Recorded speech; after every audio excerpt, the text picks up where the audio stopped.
Olá, deixa eu colocar aqui. Meu nome é Ana Maria. Eu vou apresentar um trabalho do artigo científico sobre microencapsulação por spray drying e os novos biopolímeros e aplicações na tecnologia de alimentos.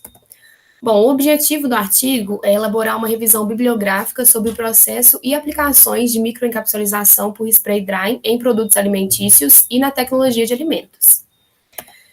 Antes de falar o que foi falado no artigo, eu quis trazer um pouco de embasamento científico e histórico sobre o que são essas técnicas, né? A microencapsulação, ela é um processo onde o material é utilizado para recobrir pequenas partículas de sólido, líquido ou gás, que tem o objetivo de isolar essa substância de interesse e proteger elas das condições externas do ambiente, como o oxigênio, a luz, a umidade, e aumentando assim a vida útil do produto. A secagem, né, por nebulização, mais conhecida por spray drying ou por aspersão, ela surgiu na metade do século XVIII e ela foi patenteada pela primeira operação de secagem de ovos, que ocorreu em 1865. Os primeiros produtos que se tem notícia, né, que foi obtido em larga escala no mercado, foi a secagem por nebulização para formar leite e sabão em pó. Essa secagem, né, ela consiste em uma operação unitária, através da qual um produto, que pode ser uma solução, uma emulsão ou uma suspensão, ele é transformado do estado fluido para o estado sólido em forma de pó dentro de uma câmara, né, que a gente chama de secadora, onde é feita a dispersão dessas gotículas do material que entram em contato com um gás que ele é aquecido. Essa secagem, ela é conhecida e ela é utilizada em diversos produtos, como pigmentos naturais, probióticos, vitaminas, empresa farmacêutica, pesticidas e inseticidas, aditivos naturais, aromas, produtos alimentícios como leite, café, sopas e chás, e tem sido muito utilizada em processos que envolvem microencapsulação, por conta da facilidade da operação que ela tem e da boa relação com o custo-benefício que ela gera. Ela é aplicada para transformar um líquido em sólido, né? E separar esses materiais com a possibilidade deles reagirem entre si para reduzir a toxicidade de um determinado composto, mascarar alguns gostos amargos que podem surgir, reduzir a volatilidade da substância e proporcionar essa liberação controlada das mesmas. Vantagens, né, desse método. A remoção da água, né, de um produto, ela é uma prática bastante comum na indústria de alimentos, como forma de assegurar a estabilidade microbiológica dos produtos, né, e prevenir algumas reações de degradação, reduzir custos de armazenamento e de transporte, além de obter um produto com uma propriedade específica, né, como, por exemplo, uma solubilidade instantânea, por exemplo. Essa secagem, ela é uma das mais utilizadas na indústria de alimento em relação com outras técnicas, como spray culling, spray chilling, se eu não me engano, que é o que fala, leito fluizado, qual mais? Coacervação, dentre outras técnicas, né? Ela é a mais utilizada porque ela é a mais econômica, mais eficiente, ela possui mais facilidade de disponibilidade de equipamento, né? Os custos do processo são menores, ela pode ser utilizada para vários tipos de produto. Outra vantagem é como o fato de não ser necessário interromper o processo de secagem, caso haja alguma condição de operação alterada, né? Ela não precisa ser interrompida.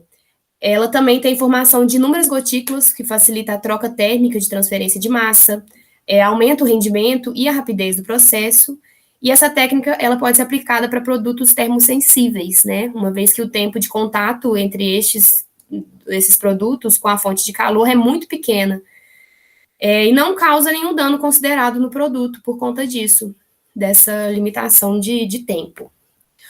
Uma desvantagem dessa técnica, né, que ela tem uma limitação que o agente encapsulante, ele tem que ser um solúvel em água, né? E por isso a desvantagem é o fato de ser impossível o aproveitamento total do calor que passa através dessa câmara de secagem, por conta desse solúvel em água. Bom, Essa aplicação da técnica para microencapsulização, ela envolve 4 etapas. O preparo, a homogeneização e a aspersão de uma solução, né, seguida da desidratação da solução atomizada, que é onde é feita a secagem. Aqui eu trouxe uma figura que representa o esquema geral de um funcionamento de um spray dry. Bom, começa aqui, né, nessa partezinha aqui. Aqui tem o preparo da emulsão ou da solução. Esse material, ele é material de parede, que a gente chama. Ele é selecionado e, em seguida, o mesmo é hidratado com água e homogeneizado. Depois disso, adiciona um ingrediente a ser encapsulado, que chama material de núcleo, no material de parede já hidratado. Tudo aqui. E esse produto aqui, ele é bombeado para a câmara, aqui tem uma bomba de alimentação. Ele é bombeado até a câmara de secagem, onde ele passa pelo processo de atomização e secagem, que é nessa parte aqui. Essa etapa, ela pode ser feita ou por pressão, ou por energia centrífuga, através de atomizadores de pressão, bico duplo, fluido, sônico, pneumático ou disco giratório. Normalmente, o disco giratório é o mais utilizado. E aqui é feita a secagem e a atomização, né? Depois dessa atomização, ocorre o contato entre as gotículas com esse ar quente, porque aqui tem a entrada de ar e aí aqui tem esse contato, onde pode observar a evaporização de água das gotículas, né? No final da etapa, forma uma crosta seca, que a gente chama de filme, na superfície das gotículas, dando origem às microcápsulas. Aí, a separação do produto já seco, né, do ar, ela é feita através de um ciclone localizado na parte inferior, que é esse aqui. Aí a separação ocorre aqui, e depois da separação, sai o produto final.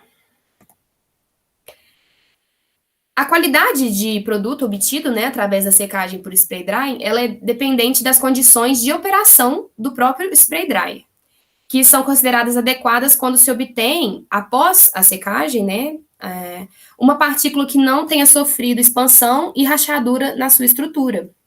Então, para o processo ser bem feito, tem alguns cuidados que devem ser tomados. Existe uma concentração ideal, uma concentração ótima, né, na verdade, de material para ser encapsulado como forma de garantir um maior rendimento. Outra coisa é a temperatura do ar de entrada, que tem que ser entre 160 a 220 graus, mais ou menos. Leva a uma rápida formação de uma membrana semipermeável na superfície das gotas, né? Sendo que se essa temperatura for baixa, a taxa de evaporação lenta leva a uma formação de microcápsula com membrana de alta densidade, alto teor de umidade, diminui, acho que a fluidez do pó, e facilita também a aglomeração das partículas. Por outro lado, né, altas temperaturas, elas podem causar alguns danos, né, pelo calor do produto seco.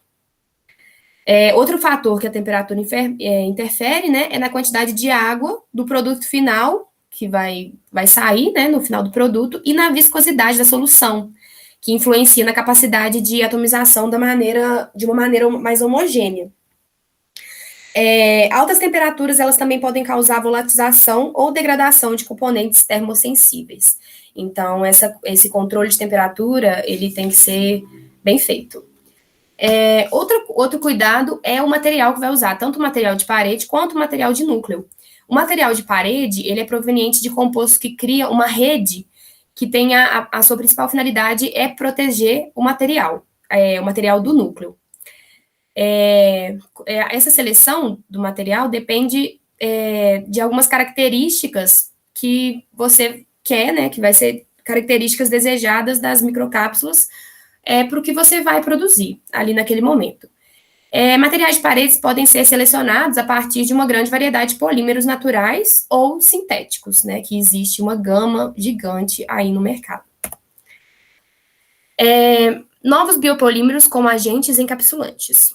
Nos últimos anos, a tecnologia de microencapsulização e a escolha de novos biopolímeros tem se mostrado de grande importância na indústria de alimentos, em particular no desenvolvimento de alimentos funcionais e saudáveis. Uma das principais áreas, né, de atuação de microencapsulação é a identificação de elementos estruturais apropriados e métodos de produção para a elaboração de partículas biopolimétricas de grau alimentício. Os carboidratos, as proteínas do leite, os novos biopolímeros emergentes constituem em 3 principais classes de material de parede disponível e adequado para microencapsulização por spray drying.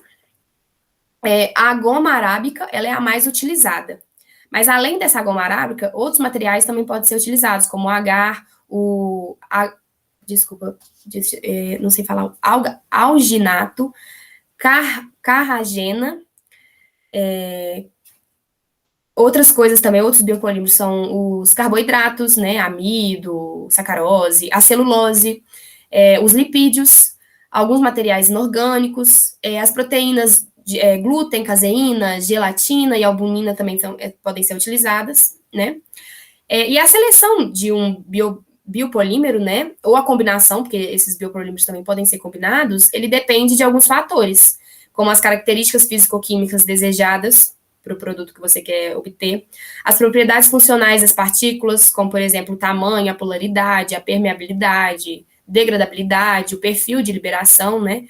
As propriedades dos polímeros, também a polaridade e a solubilidade é importante, e a natureza de qualquer ingrediente ativo que vai ser adicionado. Bom, nos últimos anos, né, a tecnologia de microencapsulização e a escolha de novos biopolímeros, ela tem se mostrado de grande importância na indústria de alimentos, em particular no desenvolvimento de um alimento funcional e um alimento mais saudável também, né? Não, tira, eu passei, mas não era passar. Os principais interesses dessas indústrias de alimentos são atribuídos à microencapsulização de aroma, lipídio, corante, agente antioxidante, micro-organismos, ingredientes ativos de frutos e cereais, entre outros compostos bioativos. O spray dry ele é muito empregado para encapsular suco de fruta, óleo resina, dentre outros materiais também. Alguns estudos foram realizados e o artigo ele mostra alguns estudos sobre alguns óleos, alguns queijos, e eu vou falar um pouco sobre eles mais detalhado. Bom, Botrel, ele fez sobre o óleo essencial de orégano. Ele percebeu, né, que uma alta temperatura de entrada do ar, quando ele coloca uma entrada do ar de 185 graus Celsius e uma vazão de alimentação moderada, ele colocou 0,63 litros por minuto, essas foram as melhores condições quando combinados com um amido modificado. Ele usou a goma arábica e a maltodextrina, né, foram utilizadas como material de parede para esse experimento. A importância da utilização de carboidrato com uma alta capacidade para emulsão, né, ou seja, a goma arábica, né, e o amido modificado, como material de parede, ela foi reafirmada no estudo do Fernandes. Ele fez o mesmo estudo, porém não colocando o óleo de orégano, o estudo dele era sobre o óleo de alecrim, que mostrou que tais materiais são mais eficientes na retenção de compostos voláteis dos óleos essenciais do alecrim microencapsulado, né? E a presença da insulina também, ele aplicou insulina no trabalho, ela melhorou a molhabilidade das partículas obtidas pelo spray dry e diminuiu a higroscopicidade sobre alta umidade relativa. O estudo do Teodoro, ele aplicou, né, em uma massa fresca de farinha de trigo, em uma formulação ótima de óleo essencial de alecrim também, como o Fernandes, o óleo essencial puro e microencapsulado, ele mostrou uma atividade antimicrobiana quando adicionada em 1,5% em massa fresca. Ele verificou uma inibição mais prolongada quando utilizou óleo microencapsulado em comparação com o óleo puro. Isso pode ser devido à liberação gradual dos seus componentes ativos a partir das microcápsulas para produtos alimentícios. Outro estudo foi, o Botrel também, ela mencionou um outro estudo do Botrel, esse sobre produção de micropartículas de óleo de peixe seco por spray drying também, né? E a os resultados obtidos foi que a higrospicidade e a solubilidade das partículas, elas não foram afetadas pela substituição parcial do isolamento proteico de soro, que a gente chama de IPS, por insulina ou pela maltodextrina. Além disso, ele tem presença de insulina e a presença dessa insulina e da maltodextrina, ela melhorou também a molhabilidade das partículas e reduziu a ocorrência de óleo, né, na superfície das partículas, quando comparado com IPS aplicado no óleo puro.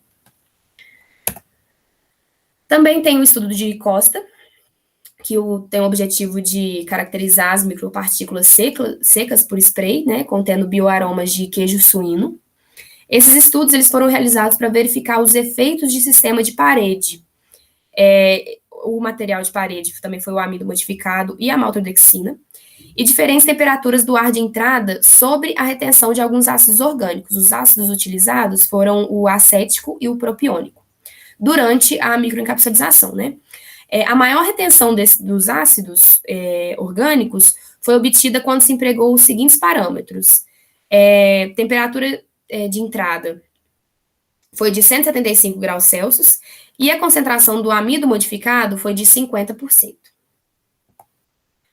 Quem também fez um estudo, ele examinou o efeito, né, protetor do isolamento proteico do soro, o IPS, com material de parede, para duas estirpes de lactobacilos, a A17 e a B21. A B21, né, esse estirpe B21, ele verificou ser mais hidrofóbico do que a A17, e uma quantidade de 50% de IPS foi necessária para fornecer alta taxa de sobrevivência. Essa taxa de sobrevivência chegou a 90%. Eles também propuseram que o IPS protege a bactéria hidrofóbica pela ligação inicial com a proteína do soro do leite. E isso desdobrava, né, devido às interações hidrofóbicas seguidas por adesão às proteínas, resultando numa célula incorporada dentro das paredes das microcápsulas. Então, as strips encapsuladas, elas tiveram um teor de umidade de 5,5% durante um armazenamento com uma temperatura de 20 graus Celsius, mais ou menos, e manteve a viabilidade por pelo menos 8 semanas, que foi o total de armazenamento que teve desse estudo. Também teve o estudo de Marx, que teve como objetivo avaliar os efeitos e concentração da maltodextrina e da temperatura do ar de entrada sobre propriedades físicas do extrato de milho verde seco, também pela técnica de spray drying. Os resultados, eles indicaram uma combinação de uma temperatura de ar de secagem, que foi de 163 graus, e uma concentração de maltodextrina de 2,67%. Isso produziu o melhor desempenho da secagem em relação a alguns parâmetros avaliados. Os parâmetros foram rendimento, que foi de 36,36%, umidade 1,39%, atividade de água 0,063%, a cor, a solubilidade, que foi de 92,11 gramas para cada 100 gramas, a molhabilidade de 139,58 gramas por segundo, e a densidade, que foi de 0,66 gramas por ml. Venil, não sei como pronuncia esse nome, acho que é Venil mesmo, fez um último estudo que está presente, né, no texto. Ele realizou um estudo para investigar a produção por spray dry de pigmento violeta em pó a partir da bactéria Chromobacterium violaceum, de UTM5, né, e a sua potencial aplicação nos alimentos. Esse pigmento violeta concentrado, ele foi produzido como um pó estável com pequenos tamanhos de partículas, solúvel em água e com baixo teor de umidade. As melhores condições de secagem foram de 180 graus e 85 graus Celsius, para a temperatura de entrada e saída, respectivamente, né? E uma taxa de alimentação de 2 milímetros por minuto. Em iogurte e geleias coloridos, né, com esse corante em pó que foi utilizado, eles produziram alimentos de uma cor violeta brilhante, e a coloração ela se manteve inalterada durante um mês de armazenamento a uma temperatura controlada de mais ou menos 4 graus Celsius. Os autores concluíram que esses resultados são certamente encorajadores para a elaboração de um corante natural com potencial para o desenvolvimento de novos produtos no mercado. Conclusão. A técnica de spray drying representa uma grande utilização na ciência para a obtenção de ingredientes naturais em formas mais estáveis, sendo considerado um processo econômico e versátil. Também proporcionado melhorias nos produtos obtidos através da técnica, como, por exemplo, o uso de atomizadores ultrassônicos, como forma de redução do tamanho de partículas, e melhoria na retenção de compostos voláteis. Além disso, a obtenção de nanopartícula de biopolímero como agente encapsulante representa um potencial aumento na eficácia para a aplicação de ingredientes encapsulados em matrizes alimentícias, agregando maior valor sensorial e nutricional aos alimentos aos quais forem adicionados. Essas são as referências. Muito obrigada.